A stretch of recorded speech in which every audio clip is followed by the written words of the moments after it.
Speaking of that one belt, there is a, select the boxing fans who want to see Errol take on Terence Crawford. What is hindering this fight from happening, in your opinion? Economics.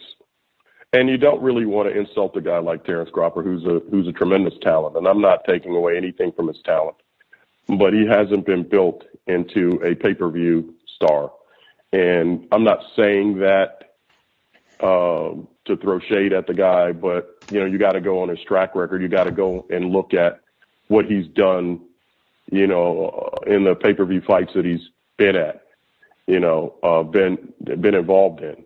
And, that it's not my job to tell anybody how to make him a pay-per-view star. We have enough work on our hands dealing with, trying to make our own guys into pay-per-view stars, but he just hasn't been built.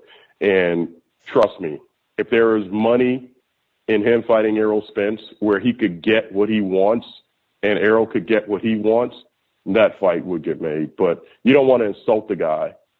Nobody wants to insult this guy and make him an offer that's insulting.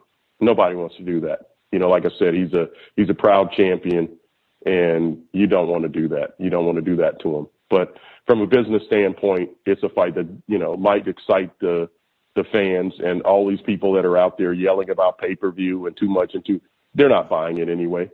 They're not going to plop down any money to make it, successful.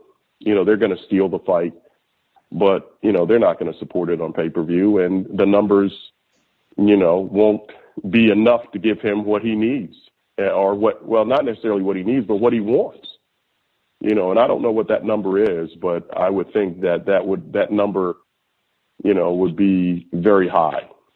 I'm not involved in those talks, but that's just looking at the sport historically.